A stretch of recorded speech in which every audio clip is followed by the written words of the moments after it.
Hello, ഞാനൊരു hi പറയുമ്പോൾ എനിക്കൊരു ഹലോ കിട്ടുമോ? ഹായ്. യെസ്, എനിക്കറിയാം. അതുകൊണ്ട് കുറേ കുറുമ്പന്മാരിരുന്ന് മിണ്ടാതിരിക്കും, അങ്ങോട്ടും ഇങ്ങോട്ടും പെൻസിലും വെച്ച് കുത്തുക. ഹായ്. ഹലോ ഹലോ ഹലോ നല്ലടാ. ഹായ് പറയുമ്പോൾ ഹലോയും, ഹലോ പറയുമ്പോൾ ഹായും. ഹായ്.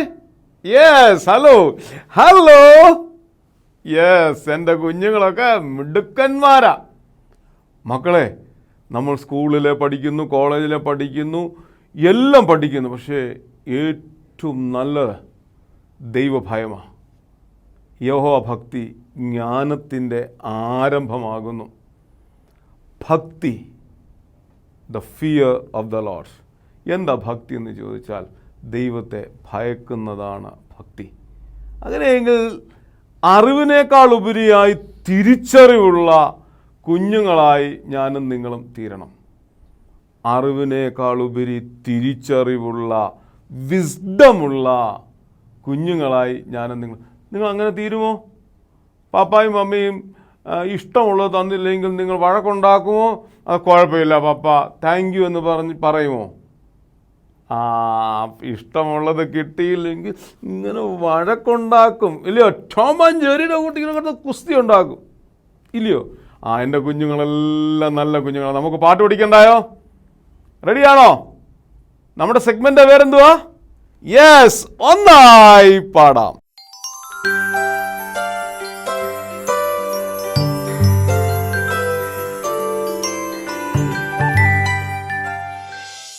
ഹായ് കൂട്ടുകാരെ, നിങ്ങൾ നയമാൻ അങ്കിളിനെ കുറിച്ച് കേട്ടിട്ടുണ്ടോ? നമ്മൾ ഒത്തിരി പ്രാവശ്യം ബൈബിളിൽ വായിച്ചിട്ടുള്ള ഒരാളാണ് അല്ലേ? നയമാൻ അങ്കിള് രാജാവ് കഴിഞ്ഞാൽ പിന്നെ അടുത്ത സ്ഥാനം ഉണ്ടായിരുന്ന ഒരു വലിയ രാജ്യത്തിലെ ഒരു പ്രധാനിയായിരുന്നു അല്ലേ? നയമാൻ അങ്കിളിനെ കുറിച്ചൊരു പാട്ടാണ് ഞാൻ ഇന്ന് നിങ്ങളെ പഠിപ്പിക്കാനായിട്ട് പോകുന്നത്. ഇഷ്ടമാണോ? എല്ലാവർക്കും ഇഷ്ടമല്ലേ? നയമാൻ അങ്കിളിനോട് ഭയങ്കരമായിട്ട് ഒരു കൊച്ചു പെൺകുട്ടി പറഞ്ഞു, അങ്കിളെ അങ്കിളുടെ ദേഹത്ത് മുഴുവൻ പ്രയാസമാണല്ലോ, കുഷ്ഠരോഗമാണല്ലോ. ഞങ്ങളുടെ നാട്ടിൽ ഒരു നല്ല പ്രവാചകനുണ്ട്, എലീഷ പ്രവാചകൻ. അദ്ദേഹത്തിൻ്റെ അടുക്ക ചെന്നാൽ അങ്കിളിൻ്റെ ഈ രോഗം മുഴുവൻ മാറും. വലിയ പ്രമാണിയൊക്കെ ആയിരുന്നു, നല്ല അഴകുള്ളവനായിരുന്നു. പക്ഷെ ഡ്രസ്സ് അങ്ങോട്ട് മാറ്റുമ്പോൾ അഴുകിയ അവസ്ഥയിലുള്ള കുഷ്ഠരോഗബാധിതനായിരുന്നു. അപ്പോൾ ആ കൊച്ചു പെൺകുട്ടി പറഞ്ഞ പോലെ അദ്ദേഹം അനുസരിച്ച് പ്രവാചകനെ കാണാനായിട്ട് പോയി. ആട്ടെ കൂട്ടുകാരെ, നിങ്ങൾ കൊച്ചു കൂട്ടുകാരാണെന്നും പറഞ്ഞ് പലതും ചെയ്യാതിരുന്നിട്ടില്ലേ? ഈ കൊച്ചു പെൺകുട്ടി നമുക്കൊരു മാതൃകയാണ്. എവിടെ അവസരം കിട്ടുന്നോ അവിടെയൊക്കെ യേശു കർത്താവിനെ, ദൈവത്തെ സാക്ഷിക്കുവാനായിട്ട് ദൈവം തന്നിരിക്കുന്ന അവസരങ്ങളൊക്കെ നമ്മൾ ഉപയോഗിക്കണം. ഈ നയമാൻ അവിടെ ചെന്നതായ സമയത്ത് സംഭവിച്ചതൊക്കെ നമുക്കറിയാം അല്ലേ? മുങ്ങാൻ പറഞ്ഞു. ഏത് നദിയിലാണ് മുങ്ങാൻ പറഞ്ഞത്? യോർദാൻ നദിയിൽ. അത് ഏറ്റവും അഴുക്കുള്ള നദിയായതുകൊണ്ട് നയമാൻ മുങ്ങാൻ ഭയങ്കര മടിയായിരുന്നു. ആ സമയത്ത് കൂടെ വന്നവരെന്തോ പറഞ്ഞു, ബാല്യക്കാരെന്തോ പറഞ്ഞു, എന്തുവായാലും വേറൊന്നും അല്ലല്ലോ പറഞ്ഞേ, 7 വട്ടം മുങ്ങാൻ മാത്രമല്ലേ പറഞ്ഞുള്ളൂ, അത് നമുക്കൊന്ന് അനുസരിക്കാം. അങ്ങനെ അവർ പറഞ്ഞ കേട്ട് മനസ്സോടെ നയമാൻ അനുസരിച്ചപ്പോൾ എല്ലാം സുന്ദരമായി അല്ലേ? യേശോപ്പച്ചൻ്റെ കൂട്ടുകാരെ, യേശോപ്പച്ചൻ പറയുന്നതൊക്കെ അനുസരിക്കുമ്പോൾ വലിയ അത്ഭുതങ്ങളെ കാണും. ഞാൻ ഈ പാട്ടിനൊരു തീം കൊടുക്കട്ടെ. അനുസരണങ്ങളുടെ പുറകിൽ ഒരു വലിയ അത്ഭുതം ഒളിഞ്ഞിരിപ്പുണ്ട്. കർത്താവ് പറയുന്നു, നമ്മൾ എല്ലാവരും ദൈവവചനം അനുസരിച്ച് മുന്നോട്ട് പോവുകയാണെങ്കിൽ അവൻ ആറ്റരികത്ത് നട്ടിരിക്കുന്നതും തക്ക കാലത്ത് ഫലം കായ്ക്കുന്നതും ഇല വാടാത്തതുമായ വൃക്ഷം പോലെ ഇരിക്കും. അവൻ ചെയ്യുന്നതൊക്കെയും സാധിക്കും. അങ്ങനെയെങ്കിൽ കൂട്ടുകാരെ, അനുസരണമുള്ള കൂട്ടുകാരായിട്ട് ജീവിക്കാൻ ഒരു തീരുമാനം എടുക്കാൻ പറ്റൂ. ഈ നയമാൻ അങ്കിളിൻ്റെ ജീവിതം നമ്മളെ പഠിപ്പിക്കുന്നത് അനുസരണം വലിയ അത്ഭുതങ്ങൾക്ക് മുന്നോടിയാണ്. അതിന് തയ്യാറാണോ? അങ്ങനെ ഒരു തീരുമാനം എടുക്കാൻ തയ്യാറാണോ? അങ്ങനെയെങ്കിൽ ഈ പാട്ട് നമുക്ക് എല്ലാവർക്കും അനുഗ്രഹമായിരിക്കും. R you ready? പാട്ടൊന്ന് പഠിക്കാം. ഒരു കൊച്ചു പാട്ടാണ്, പെട്ടെന്ന് എഴുതിയെടുക്കണം, പെട്ടെന്ന് പഠിക്കുകയും വേണം. എല്ലാവരും വന്നിരുന്നോ? ഓക്കെ, റെഡി, തുടങ്ങാം.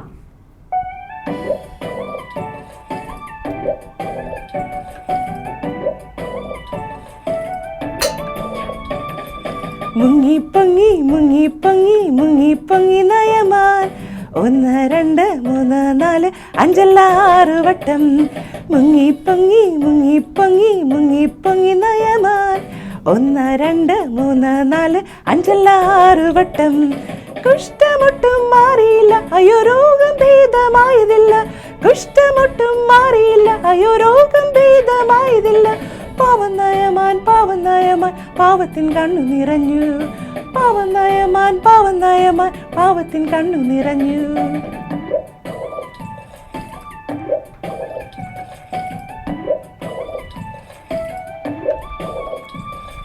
തിരികെ പോകാം എന്നുരച്ചു നയമാൻ. അരുത് ഗുരു കാലു പിടിച്ചു ദാസർ. തിരികെ പോകാം എന്നുരച്ചു നയമാൻ. അരുത് ഗുരു കാലു പിടിച്ചു ദാസർ. 7 വട്ടം മുങ്ങിയപ്പോൾ ആഹാ എല്ലാം സുന്ദരമേ. 7 വട്ടം മുങ്ങിയപ്പോൾ ആഹാ എല്ലാം സുന്ദരമേ. പാവം നയമാൻ പാവത്തിൻ കണ്ണു നിറഞ്ഞു. പാവം നയമാൻ പാവത്തിൻ കണ്ണു നിറഞ്ഞു. കൂട്ടുകാരെ, ഈ പാട്ട് ഇഷ്ടപ്പെട്ടോ? നമുക്ക് പെട്ടെന്ന് ഈ പാട്ടൊന്ന് പഠിക്കാം. എങ്ങനെ ഇത് തുടങ്ങുന്നത്? എങ്ങനെ? മുങ്ങി പൊങ്ങി മുങ്ങി പൊങ്ങി മുങ്ങി പൊങ്ങി നയമാൻ. 1 2 3 4 5 6 വട്ടം. ചേർന്ന് പാടാമോ? മുങ്ങി പൊങ്ങി മുങ്ങി പൊങ്ങി മുങ്ങി പൊങ്ങി നയമാൻ. 1 2 3 4 5 6 വട്ടം. എത്രയും പഠിച്ചോ? അടുത്ത വരി എങ്ങനെ? കുഷ്ഠമൊട്ടും മാറിയില്ല, അയ്യോ രോഗം ഭേദമായതില്ല. പഠിക്ക്. കുഷ്ഠമൊട്ടും മാറിയില്ല, അയ്യോ രോഗം ഭേദമായതില്ല. പാവം നയമാൻ പാവത്തിൻ കണ്ണു നിറഞ്ഞു. പഠിക്ക്. പാവം നയമാൻ പാവത്തിൻ കണ്ണു നിറഞ്ഞു. ഇത്രയും പഠിച്ചോ എല്ലാവരും? അടുത്ത സ്റ്റാൻസ എങ്ങനെയാ പാടുന്നേ?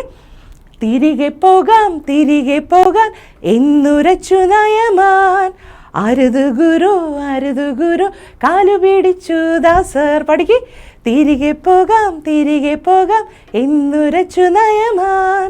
അരുത് ഗുരു കാലു പിടിച്ചു ദാസർ. 7 വട്ടം മുങ്ങിയപ്പോൾ ആഹാ എല്ലാം സുന്ദരമേ. പഠിക്ക്. 7 വട്ടം മുങ്ങിയപ്പോൾ ആഹാ എല്ലാം സുന്ദരമേ.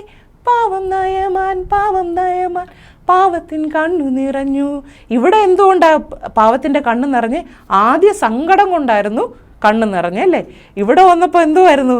സന്തോഷം കൊണ്ട് ചിലരുടെയൊക്കെ കണ്ണ് നിറയാറുണ്ടല്ലേ. അതുപോലെ സന്തോഷം കൊണ്ട് കൊച്ചു കുഞ്ഞുങ്ങളുടെ ദേഹമാവുന്നത് പോലെ നായമാൻ്റെ ദേഹം മുഴുവൻ കുഷ്ഠരോഗം മാറി സുന്ദരമായി. അപ്പോഴത്തേനാണ് സന്തോഷത്തിൻ്റെ കണ്ണുകൾ നിറഞ്ഞുകൊണ്ടാവാൻ പാടി പാവം നയമാൻ പാവത്തിൻ കണ്ണു നിറഞ്ഞു. ഇത്രയും പഠിച്ചോ? എല്ലാവരും പഠിച്ചോ? ഇതിനൊരു കുട്ടി ആക്ഷൻ ഉണ്ട്. സിമ്പിളാണ്, നമുക്ക് എല്ലാവർക്കും ചേർന്ന് കാണിക്കാവുന്നതാണ്. അപ്പം ഞാൻ ആദ്യമേ കാണിക്കാം. ആദ്യത്തെ വരി എങ്ങനെ? മുങ്ങി പൊങ്ങി. മുങ്ങുമ്പോഴേ നമ്മൾ എങ്ങനെയാണ് ചെയ്യുന്നത്? മൂക്കിലൊന്ന് പിടിക്കും അല്ലേ. മുങ്ങി പൊങ്ങി ഒന്ന് ചെറുതായിട്ടൊന്ന് ബെൻഡ് ചെയ്തിട്ട് മുങ്ങി പൊങ്ങി നിങ്ങൾ നന്നായിട്ടൊന്ന് ബെൻഡ് ചെയ്തേ, നല്ലതായിട്ട് മുട്ട് വളച്ച്. മുങ്ങി പൊങ്ങി മുങ്ങി പൊങ്ങി മുങ്ങി പൊങ്ങി നയമാൻ. 1 2 3 4 5 6 വട്ടം. കിട്ടിയോ? പിന്നെ എങ്ങനെ? കുഷ്ഠമൊട്ടും മാറിയില്ല, അയ്യോ രോഗം ഭേദമായതില്ല. കാണിച്ച്. കുഷ്ഠമൊട്ടും മാറിയില്ല, അയ്യോ രോഗം ഭേദമായതില്ല. പാവം നയമാൻ പാവത്തിൻ കണ്ണു നിറഞ്ഞു. കാണിച്ച്. പാവം നയമാൻ പാവത്തിൻ കണ്ണു നിറഞ്ഞു. അയ്യോ ചിരിച്ചോണ്ട് കണ്ണു നിറയരുത്. പാവത്തിനും കണ്ണു നിറയുമ്പോൾ സങ്കടത്തോടെ വേണം. ഇനിയാണ് സന്തോഷിക്കാൻ പോകുന്നത് അല്ലേ. ഇനി എങ്ങനെ? തിരികെ പോകാം എന്നുരച്ചു നയമാൻ. അരുത് ഗുരു കാലു പിടിച്ചു ദാസർ. ഒന്ന് കാണിച്ച്. തിരികെ പോകാം എന്നുരച്ചു നയമാൻ. അരുത് ഗുരു കാലു പിടിച്ചു ദാസർ. 7 വട്ടം മുങ്ങിയപ്പോൾ ആഹാ എല്ലാം സുന്ദരമേ. 7 വട്ടം മുങ്ങിയപ്പോൾ ആഹാ എല്ലാം സുന്ദരമേ. പാവം നയമാൻ പാവത്തിൻ കണ്ണു നിറഞ്ഞു. പാവം നയമാൻ പാവത്തിൻ കണ്ണു നിറഞ്ഞു. അവിടെ വരുമ്പോൾ ചിരിച്ചുകൊണ്ട് വേണം കണ്ണ് നിറയാൻ. ഓക്കെ, നമുക്കത് ചേർന്ന് കാണിക്കാം. എല്ലാവരും അതിന് റെഡിയാണോ? All stand up. എല്ലാവരും ചാടി എഴുന്നേറ്റ് നന്നായിട്ട് നമുക്ക് ആക്ഷൻ ആദ്യം മുതൽ കാണിക്കാം. Are you ready? യെസ്.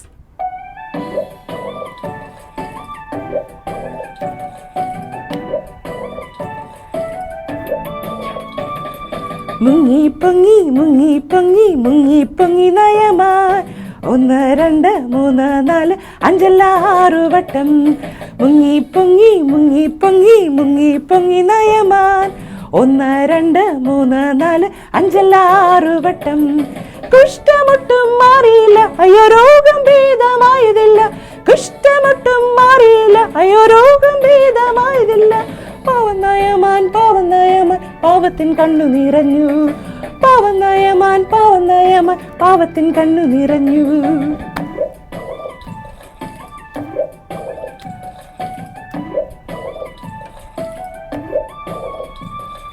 തിരികെ പോകാം എന്നുരച്ചു നയമാൻ അരുതു ഗുരു കാലു പിടിച്ചു ദാസർ തിരികെ പോകാം എന്നുരച്ചു നയമാൻ അരുതു ഗുരു കാലു പിടിച്ചു ദാസർ 7-ാം വട്ടം മുങ്ങിയപ്പോൾ എല്ലാം സുന്ദരമേ 7-ാം വട്ടം മുങ്ങിയപ്പോൾ എല്ലാം സുന്ദരമേ പാവം നയമാൻ പാവത്തിൻ കണ്ണു നിറഞ്ഞു പാവം നയമാൻ പാവത്തിൻ കണ്ണു നിറഞ്ഞു. എല്ലാ കൂട്ടുകാരും കാണിച്ചായിരുന്നോ? പുറയിലിരുന്ന് അഭിഷേക് അങ്ങോട്ടും ഇങ്ങോട്ടും ഇടിക്കുന്നതൊക്കെ കണ്ടു. എന്നാലും ബാക്കി എല്ലാ കൂട്ടുകാരും കാണിച്ചു അല്ലേ? നല്ല കൂട്ടുകാർ, ഇതൊരിക്കലും നിങ്ങൾ മറക്കരുത്. ദൈവത്തിൻ്റെ വചനത്തെ അനുസരിക്കുമ്പോൾ, ദൈവത്തിൻ്റെ പ്രവാചകന്മാരെ അനുസരിക്കുമ്പോൾ അതിൻ്റെ പുറയിൽ വരുന്ന ഒരു സംഭവമാണ് എന്തുവാ? അത്ഭുതം. ഇന്നൊരു അത്ഭുതം പ്രതീക്ഷിച്ച് ആരെങ്കിലും എൻ്റെ ക്ലാസ് കേൾക്കുന്നുണ്ടെങ്കിൽ പ്രിയ കൊച്ചു കൂട്ടുകാരെ, അനുസരണം എവിടെ ഉണ്ടോ അതിൻ്റെ പുറയിൽ ആര് വരും? അത്ഭുതം വരും. അങ്ങനെയെങ്കിൽ നയമാൻ്റെ ഈ ജീവിത കഥ നമുക്കെല്ലാവർക്കും വലിയ അത്ഭുതങ്ങൾക്ക് മുഖാന്തരമാകട്ടെ എന്ന് പ്രാർത്ഥിക്കുന്നു. ബായ്.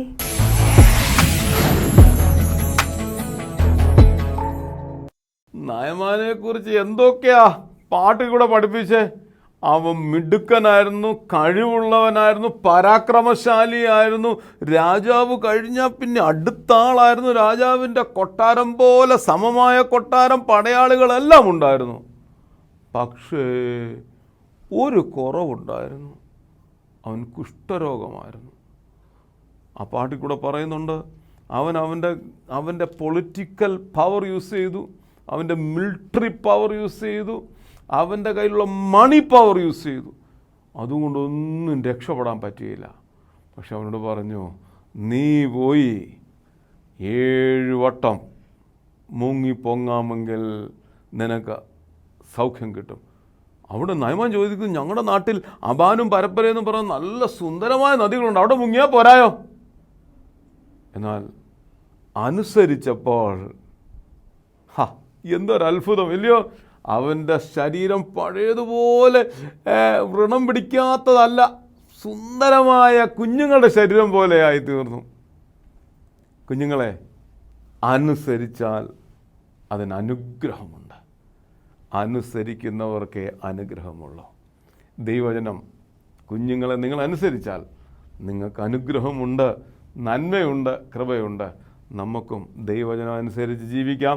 അടുത്ത സെഗ്മെന്റിലേക്ക് പോകാം, കഥയിലൂടെ.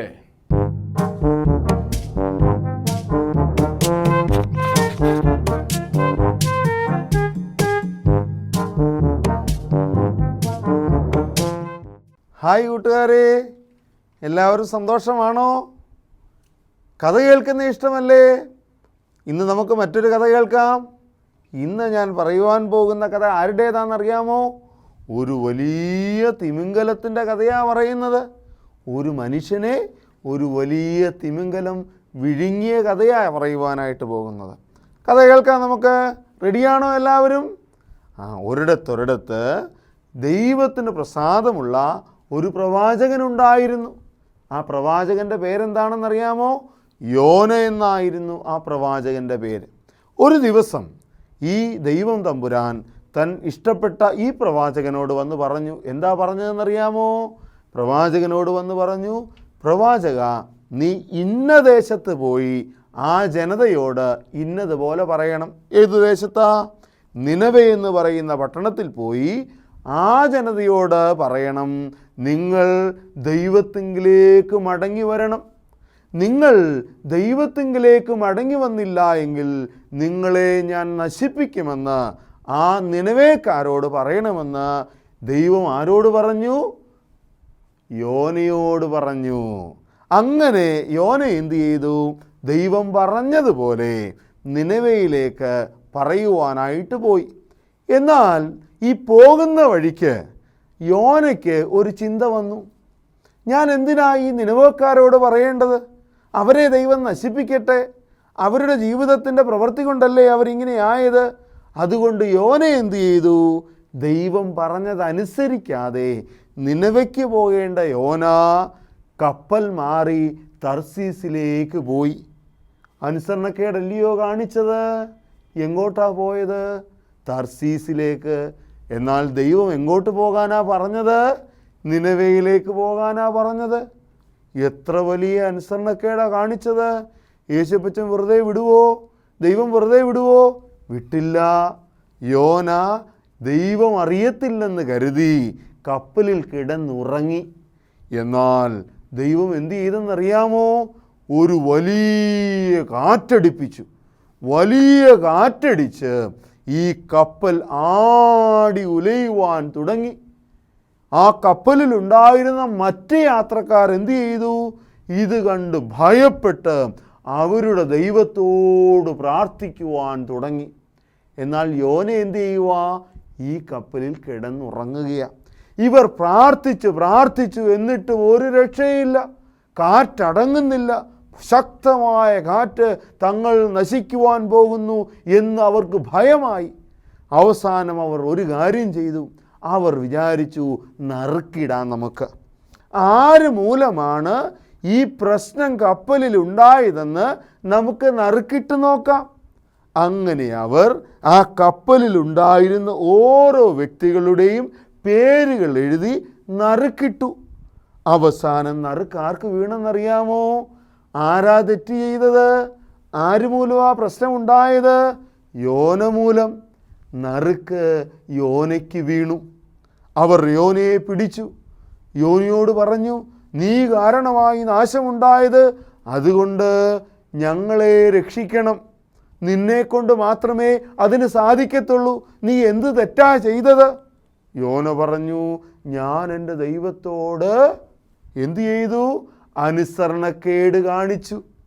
അവസാനം യോനെ ഇവർ എന്ത് ചെയ്തെന്നറിയാമോ? യോനെ ഈ വലിയ നദിയിലേക്ക് അവരെടുത്തെറിഞ്ഞു. യോനെ എടുത്തെറിഞ്ഞപ്പോൾ ആ കാറ്റും കടലും ശാന്തമായി. എന്നാൽ ദൈവം വെറുതെ വിട്ടില്ല. യോനയെ കടലിലേക്ക് എടുത്തെറിഞ്ഞപ്പോൾ യോനയെ സംരക്ഷിക്കേണ്ടതിന് ദൈവം വലിയൊരു മത്സ്യത്തെ കൽപ്പിച്ചുണ്ടാക്കി. ആ മത്സ്യം എന്ത് ചെയ്തു? ഈ യോനയെ വിഴുങ്ങി. അപ്പോൾ യോന അനുതപിച്ചു, ദൈവത്തോട് പ്രാർത്ഥിച്ചു. പ്രവാചകനല്ലയോ? ദൈവത്തോട് പറഞ്ഞു, ദൈവമേ, എൻ്റെ തെറ്റെനിക്ക് മനസ്സിലായി, എന്നോട് ക്ഷമിക്കണമെന്ന് പറഞ്ഞപ്പോൾ 3 ദിവസം ഈ മത്സ്യത്തിൻ്റെ വയറ്റിൽ കിടന്നു കഴിഞ്ഞപ്പോൾ ഈ വലിയ മത്സ്യത്തോട് ദൈവം പറഞ്ഞു, അവനെ കരയിൽ കൊണ്ടുപോയി ഛർദ്ദിക്കാൻ. അങ്ങനെ 3 ദിവസം അവൻ മത്സ്യത്തിൻ്റെ വയറ്റിൽ കിടന്നതിന് ശേഷം ഈ വലിയ മത്സ്യം ഇവനെ കരയിൽ കൊണ്ടുവന്ന് ഛർദ്ദിച്ചു. അങ്ങനെ ദൈവത്തിൽ നിന്ന് അല്ലെങ്കിൽ ദൈവത്തോട് മറുതലിപ്പ് കാണിച്ചതുകൊണ്ട്, അനുസരണക്കേട് കാണിച്ചതുകൊണ്ട് അവനെ മത്സ്യത്തിൻ്റെ വയറ്റിലാക്കിയ ദൈവം തന്നെ തിരികെ കരയിലെത്തിച്ചു. അപ്പോൾ യോനയ്ക്ക് മനസ്സിലായി, ഈ ദൈവം പറഞ്ഞത് ഞാൻ അനുസരിച്ചില്ലെങ്കിൽ എൻ്റെ ജീവിതം എന്താകും? പിന്നെയും പ്രശ്നമാകുമെന്ന്. അങ്ങനെ യോന ദൈവം പറഞ്ഞതുപോലെ നിനവേക്കാരോട് പോയി പ്രവചിച്ചു. അതുമൂലം ആ നിനവേക്കാര് രക്ഷപ്പെട്ടു. ഈ കഥയിൽ നിന്ന് നിങ്ങൾക്ക് എന്തുവാ മനസ്സിലായത്? ദൈവം നമ്മളോട് ചില കാര്യങ്ങൾ പറയുമ്പോൾ നമ്മൾ എന്ത് ചെയ്യണം? ചോദ്യം ചെയ്യാതെ ദൈവത്തെ അനുസരിക്കണം. അനുസരിച്ചില്ലെങ്കിൽ എന്തോ പറ്റും? ജീവിതത്തിൽ വളരെ വലിയ പ്രശ്നങ്ങളുണ്ടാകും. ദൈവത്തെ ഭയപ്പെട്ട് ദൈവത്തെ അനുസരിച്ച് നമ്മൾ ജീവിക്കുമ്പോൾ നമ്മുടെ ജീവിതത്തെ അനുഗ്രഹിക്കുന്നവനാണാര്? നമ്മുടെ ദൈവം തമ്പുരാൻ. അതുകൊണ്ട് കൂട്ടുകാരെ, നിങ്ങളെല്ലാവരും നല്ല കുഞ്ഞുങ്ങളല്ലയോ? അതുകൊണ്ട് ദൈവത്തോട് ചേർന്ന് ജീവിക്കുവാൻ, ദൈവത്തെ അനുസരിക്കുവാൻ നിങ്ങളെക്കൊണ്ട് സാധിക്കണം. അതിന് ദൈവം നിങ്ങളെ സഹായിക്കട്ടെ. കഥ എല്ലാവർക്കും ഇഷ്ടമായോ? അപ്പോൾ ദൈവത്തെ അനുസരിക്കുമോ? നല്ല കുഞ്ഞുങ്ങളായി ജീവിക്കുമോ? അങ്ങനെയെങ്കിൽ ദൈവം നിങ്ങളെ എല്ലാവരെയും സമൃദ്ധമായി അനുഗ്രഹിക്കട്ടെ. അടുത്തയാഴ്ച നമുക്ക് വീണ്ടും കാണാം. Bye bye.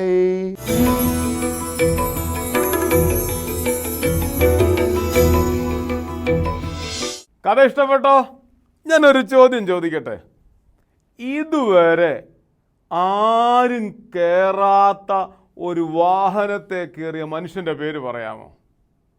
ഇതുവരെ ആരും കയറാത്ത ഒരു വാഹനം, അതേ കയറിയ മനുഷ്യൻ്റെ പേരും ആ വാഹനത്തിൻ്റെ പേരും പറയാമോ? എന്തോ എയറോപ്ലെയിനോ? അല്ല, എയറോപ്ലെയിനിൽ ഞാൻ കയറിയിട്ടുണ്ട്, മോൻ കയറിയിട്ടുണ്ട്, എല്ലാവരും കയറിയിട്ടുണ്ട്. പിന്നെ ട്രെയിനോ? അല്ലല്ല, ആരും ഇതുവരെ കയറാത്തൊരു വാഹനം കയറിയ മനുഷ്യൻ്റെ പേര്. ഇപ്പം കേട്ട കഥ എന്തുവാ? മത്സ്യത്തിൻ്റെ വയറ്റിൽ കയറിയ ഒറ്റ ഒരാളേ ഉള്ളൂ, യോന. നരം വാഹനം ഏതാ? തിമിംഗലം. ആരാ കയറിയത്? യോന. ആരും ഇതുവരെ കയറാത്ത ഒരു വാഹനത്തെ കയറിയ വ്യക്തിയുടെ പേരാണ് യോന. യോന അനുസരണക്കേട് കാണിച്ചു. നമ്മളും അനുസരണക്കേട് കാണിക്കാറില്ലേ? ഞാൻ ചോദിക്കട്ടെ, ഈ പരീക്ഷയുടെ റിസൾട്ട് ഇന്നലെയും റിപ്പോർട്ട് കാർഡ് കിട്ടിയിട്ട് പപ്പായും മമ്മിയും കാണിക്കാതിരുന്നവരില്ലയോ? പപ്പായും മമ്മിയും ടിഫൻ തന്നു വിട്ടിട്ട് സ്കൂളിൽ കൊണ്ടുപോയി വേസ്റ്റ് ബോക്സിൽ കളഞ്ഞിട്ട് ഞാനെല്ലാം കഴിച്ചു എന്ന് കള്ളം പറഞ്ഞവരില്ലയോ? അനുസരണക്കേട് ആപത്താണ്. അനുസരണക്കേട് നമ്മളെ അപകടത്തിൽ കൊണ്ടെത്തി. യോനായും അനുസരണക്കേട് കാണിച്ചു, അപകടം സംഭവിച്ചു. അവസാനം അവൻ മത്സ്യത്തിൻ്റെ വയറ്റിൽ കിടന്ന് അയ്യം വിളിച്ചു. യഹോവ പ്രാർത്ഥന കേട്ടു, അവൻ രൂപാന്തരപ്പെട്ടു. കുഞ്ഞുങ്ങളെ, അനുസരണക്കേട് കാണിച്ച് രൂപാന്തരപ്പെടുന്നതിനേക്കാൾ നല്ലത് അനുസരണക്കേട് കാണിക്കാതെ രൂപാന്തരപ്പെടുന്നതാണ് നന്മ. അടുത്ത സെഗ്മെൻറ്റിലേക്ക് പോകാം. കേൾക്കാം, അനുസരിക്കാം.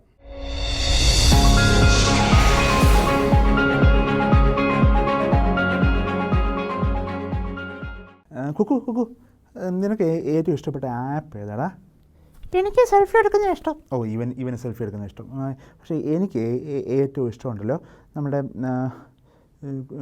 യൂട്യൂബിനകത്ത് പോയി വേർഡ് ടു വേർഡ് ടെലിവിഷനിൽ പോയി ദൈവവചനം കേൾക്കുന്നത് എനിക്ക് ഭയങ്കര ഇഷ്ടം.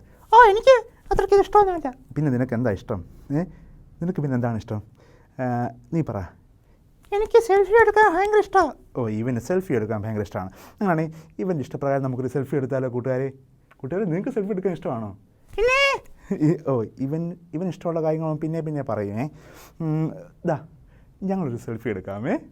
ദാ, നേരെ നോക്കടാ, നേരെ നോക്ക്. കൊള്ളാം. ഫൈൻ. ഒരെണ്ണം കൂടെ വേണോ? ഒന്നും കൂടെ എടുത്ത്. Very good.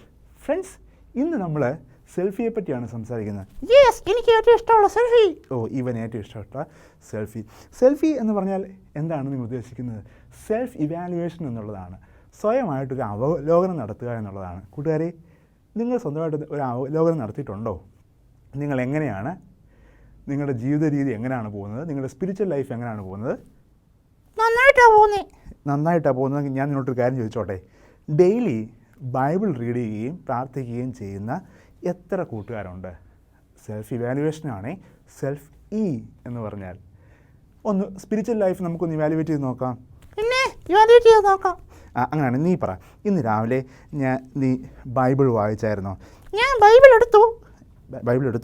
എന്നിട്ട് പറ. എന്നിട്ട് ഞാൻ വായിക്കാതെ അടച്ചു വെച്ചു. ഓഹോ, ചില കൂട്ടുകാരാണെങ്കിൽ രാവിലെ ബൈബിൾ കാണുക പോലും ചെയ്യാറില്ല. അങ്ങനെയാണെങ്കിൽ നമ്മുടെ സ്പിരിച്വൽ ലൈഫിനെ നമ്മൾ ഇവാലുവേറ്റ് ചെയ്യണം. എങ്ങനെയുണ്ട് ഡെയിലി നമ്മുടെ സ്പിരിച്വൽ ലൈഫ്? ഓരോ ദിവസം കഴിയുമ്പോഴും വളർന്നുകൊണ്ടിരിക്കുകയാണോ കൂട്ടുകാരെ? ദിവസവും ബൈബിൾ വായിക്കുന്നുണ്ടോ? ദിവസവും പ്രാർത്ഥിക്കുന്നുണ്ടോ?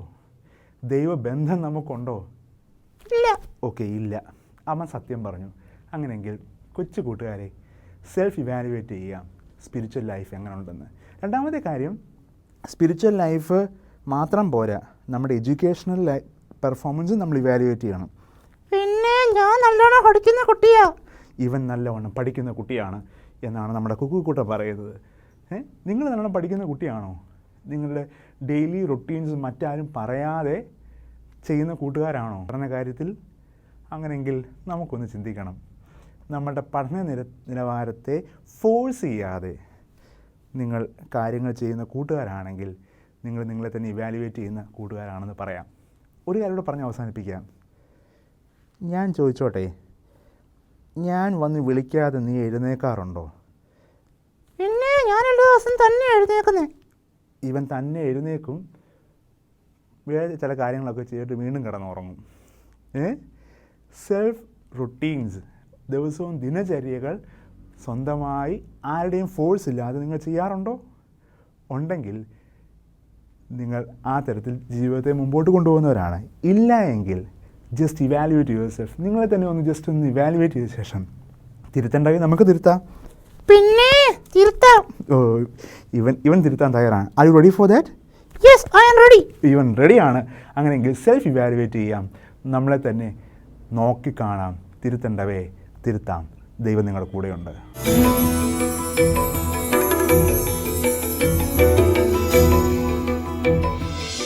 ആ, ഇങ്ങനെ പലരും മൊബൈലും കൊണ്ട് ഫോട്ടോ എടുക്കാറുണ്ട്. നിങ്ങളിങ്ങനെ മൊബൈലിൽ ഫോട്ടോ എടുത്തിട്ട് ഒന്ന് ചിന്തിക്കണം, ഞാൻ എങ്ങനെ ഇരിക്കുന്നു, പപ്പായും മമ്മിയും പറയുന്നത് അനുസരിക്കാറുണ്ടോ, ഞാൻ കള്ളം പറയുന്നുണ്ടോ, ഈ ബൈബിള് വായിക്കുന്നുണ്ടോ, പ്രാർത്ഥിക്കുന്നുണ്ടോ. ഒരു സെൽഫ് ഇവാലുവേഷൻ നമ്മുടെ ഫോട്ടോ നോക്കി ഒന്ന് നോക്കാൻ സാധിക്കണം. സെൽഫി എടുക്കുന്ന ഈ ലോകത്തിൽ ഒരു സെൽഫ് ഇവാലുവേഷൻ ആവശ്യമാണ്.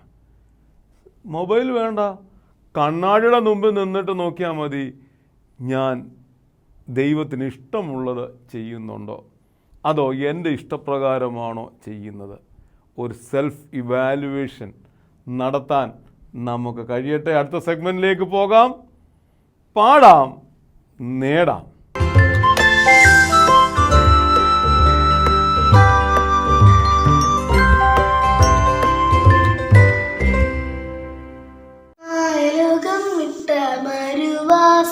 പരദേശിക്ക് സിയോൻപുരി എന്നൊരു നാടുണ്ട്, സ്വർഗ സിയോൻപുരി എന്നൊരു നാടുണ്ട്. മായലോകം വിട്ട പരദേശിക്ക് സിയോൻപുരി എന്നൊരു നാടുണ്ട്, സ്വർഗ സിയോൻപുരി എന്നൊരു നാടുണ്ട്. പാലത്തേനുമൊഴുകും കരനാട്, മാലിന്യമില്ല നല്ല ഭാഗ്യനാട്, ആ ഭാഗ്യനാട്. പാലും തേനുമൊഴുകും പരനാട്, മാലിന്യമില്ല നല്ല ഭാഗ്യനാട്, ആ ഭാഗ്യനാട്. മാലിന്യമില്ലാത്തവർ പാപശാപങ്ങളില്ല, ചേലഴും ഫാത്തരിൻ വിശുദ്ധ നാട്. മാലിന്യമില്ലാത്തവർ പാപശാപങ്ങളില്ല, ചേലഴും ഫാത്തരിൻ വിശുദ്ധ നാട്. ഈ പാടാൻ നേടാം പ്രോഗ്രാമിൽ എൻ്റെ കൊച്ചു ചിത്രശലഭങ്ങൾക്ക് പങ്കെടുക്കാം. എങ്ങനെയാണെന്നറിയാമോ?